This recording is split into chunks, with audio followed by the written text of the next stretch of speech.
Hello, welcome to day 3 of Vlogmas. I am Lynn, this is the Wayward Skein.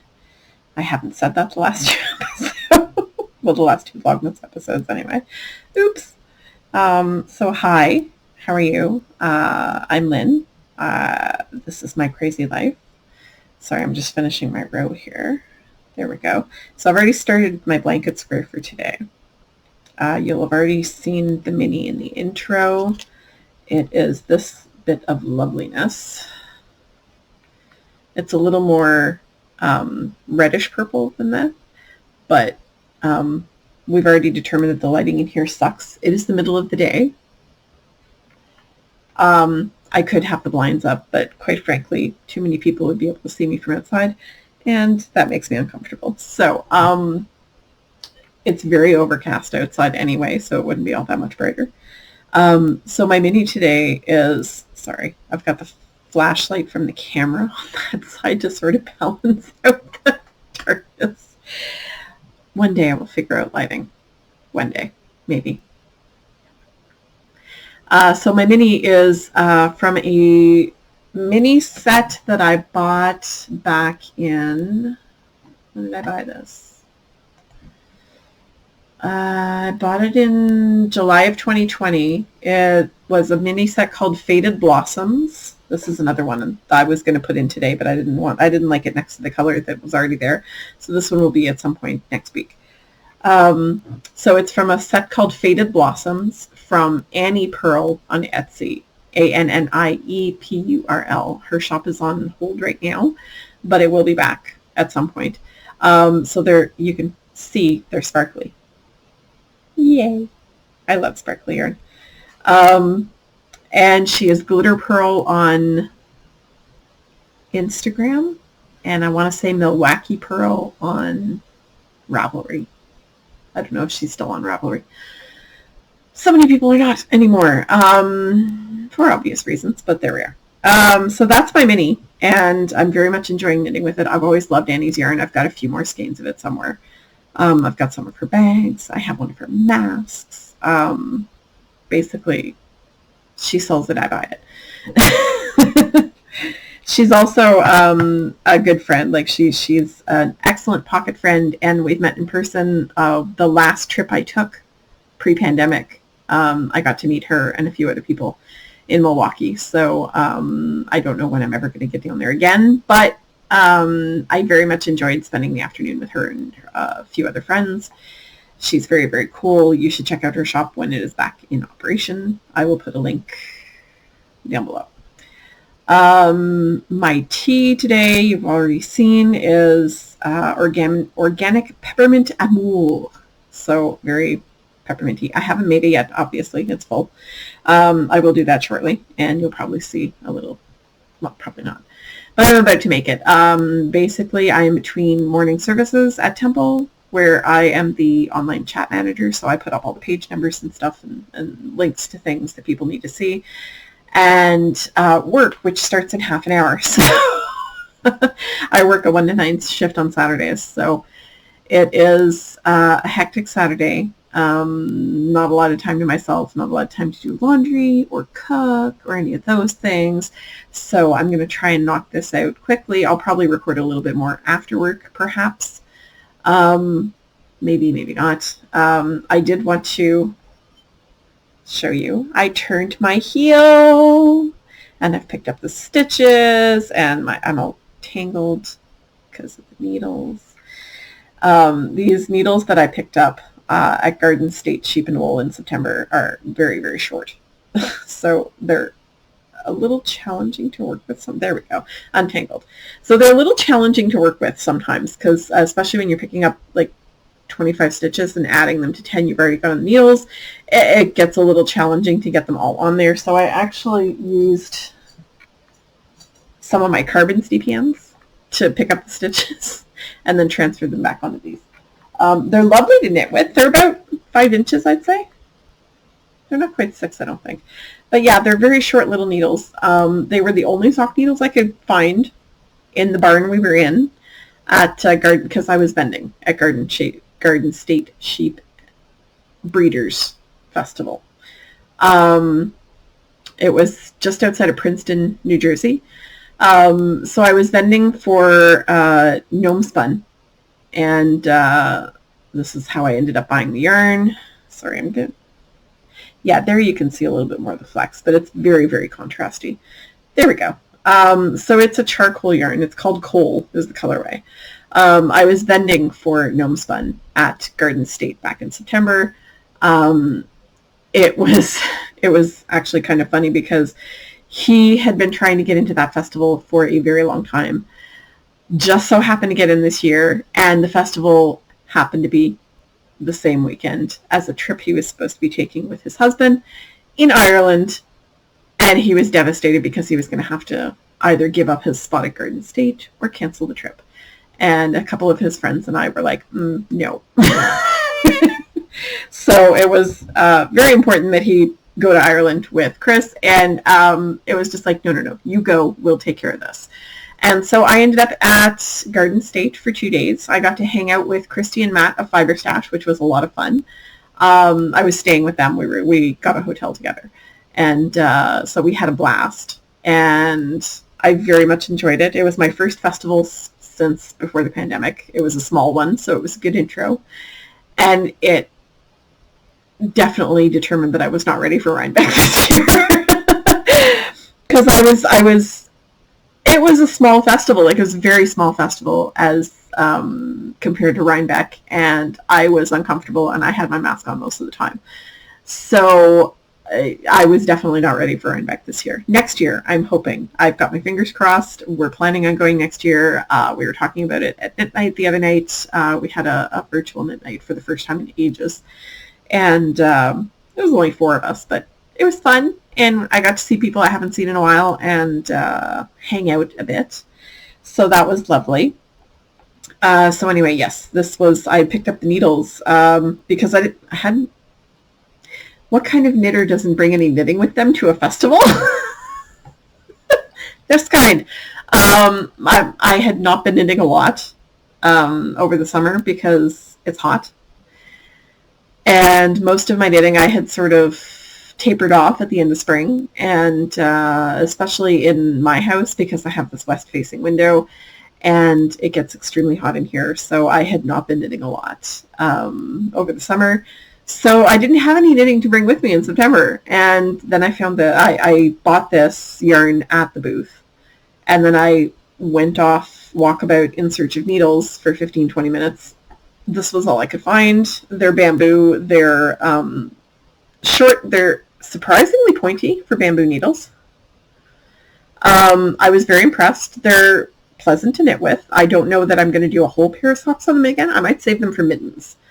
Because I get the feeling it would be a lot easier for mittens. It's a little fiddly with picking up the stitches for socks because they're so short.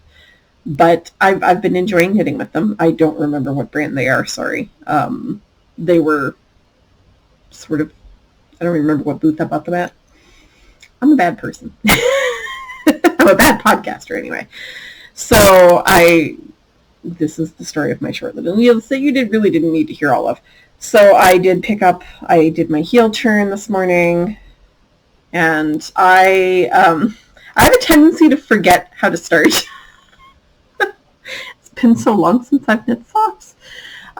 So I have a tendency to forget how to start, so I will confess that I do follow the Very Pink Knits tutorial on YouTube, which I will link below, on how to turn the heel. She's got a whole set of sock tutorials on the different parts, but I only need it to remind me to start the heel turn on the wrong side.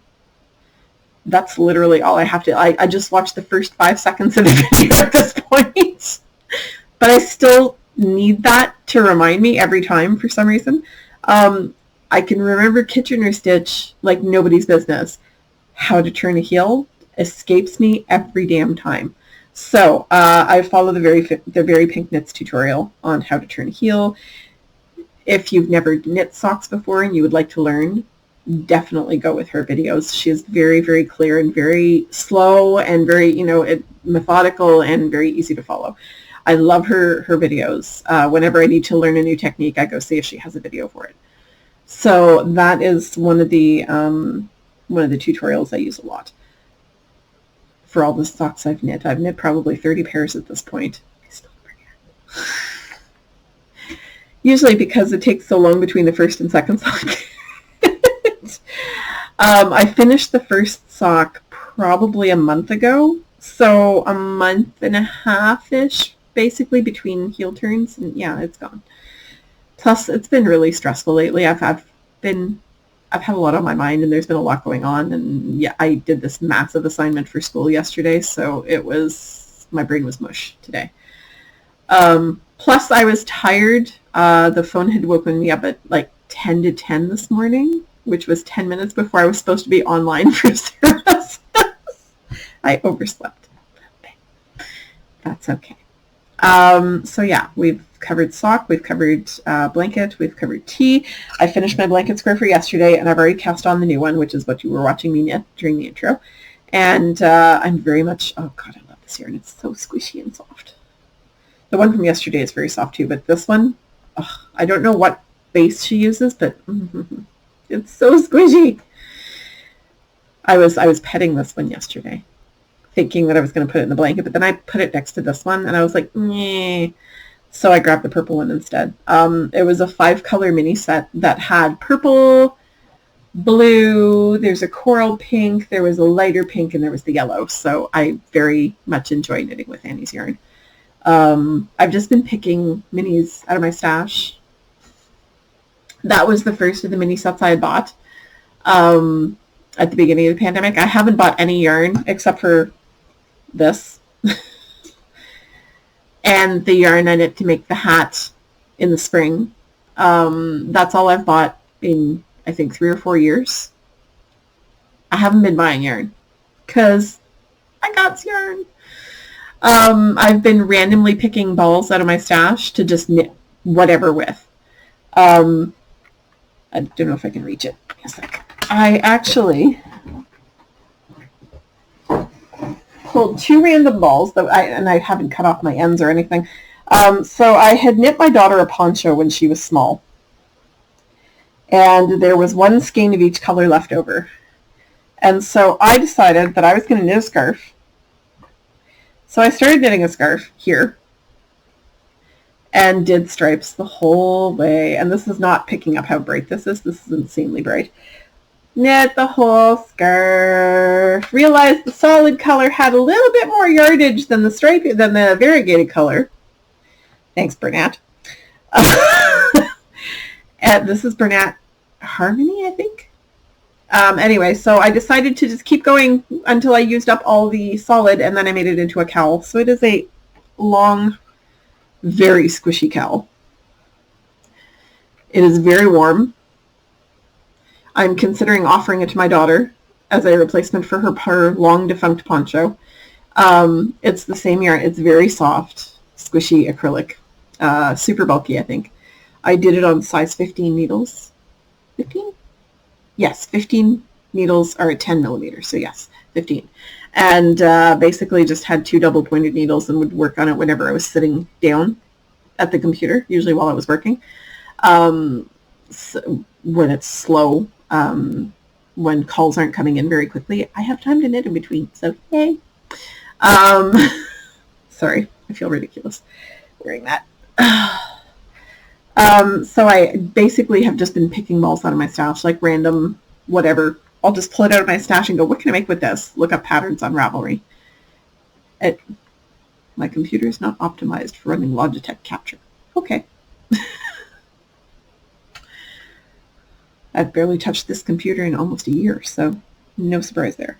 So I still have to weave in a couple of ends. Actually, I think they're woven in. I think I just didn't have scissors at the time to cut them with.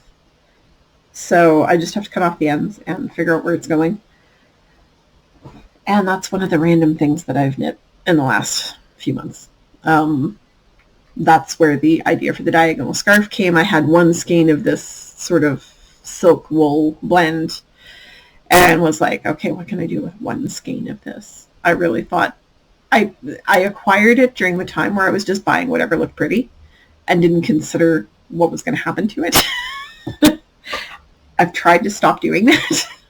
So the last 2 balls of yarn that I bought were with a specific purpose, and I have made those specific things. So yeah, I'm trying to acquire less and use more of what I've already got. I've finished a number of baby blankets that have not yet gone to their respective homes. My physiotherapist and his wife had a second baby recently, and I have not yet given him his baby blanket because I'm an numpty and I haven't blocked it yet. But anyway, we'll get there. So yeah, I'm babbling again for no reason, and I've been babbling for a long time. So I'm going to stop now, and I may record a few minutes later on, but it's not likely because I have a long work day and I have to go make myself lunch. And yeah, I didn't think I was going to talk this much. Sorry. Hopefully tomorrow's episode will be a little shorter. And I have been following a lot of Vlogmases. I had to laugh this last night because Andrea of the Cat Lady podcast, she has the regular advent calendar. So does Sarah of the Bookish Knitter podcast. So they have the regular one. I've got the caffeine-free one. So my little containers have the clear lids, and theirs have solid metal lids. And Andrea was like, I really like it when I can see into the container. So I was like, I made a comment to her last night that I would trade her these ones for the ones with the solid lids. And she was like, sure. I was like, I knew you'd be annoyed with the lids. And she was like, how come the other ones have clear lids and mine doesn't? I thought it was really funny. So yeah, I've been watching By the Lakeside. I've been watching Hawthorne Cottage Crafts, who is my dear friend Kate that I miss very, very much and have lost contact with in recent years. So boo hiss. I've been watching Mika Shimika, Knit Night with Mika. She does Vlogmas every year. I've been watching The Bookish Knitter. I've been watching The Cat Lady. There's Suburban Stitcher I've been watching, and Stitching the High Notes are the Vlogmases that I've been following religiously. So I'm having a lot of fun with that. You're not going to see any Christmas decor in my house. I'm far too lazy to put it up. Plus, I haven't put it up in 10, 15 years, so it would feel kind of hypocritical at this point. I haven't gone out to get my Hanukkah candles yet either. I haven't had a chance. I'm hoping to go at some point this week because Hanukkah starts in about 2 weeks. We do get Christmaka this year. Christmas is the 6th night of Hanukkah, I think. So I will have to schlep candles over to my mother's house to light while we have dinner at her place. But I don't know if I'm going to do the candle lightings on camera this year. It's a little nervy for me. I don't even sing in front of people I live with, so I mean, I'll sing in the car, but I don't. I'm uncomfortable singing in front of people. Anyway, I did say I was going to stop waffling about 3 minutes ago, so now I really will. And I will wish you all a fabulous Saturday, and I will see you all tomorrow.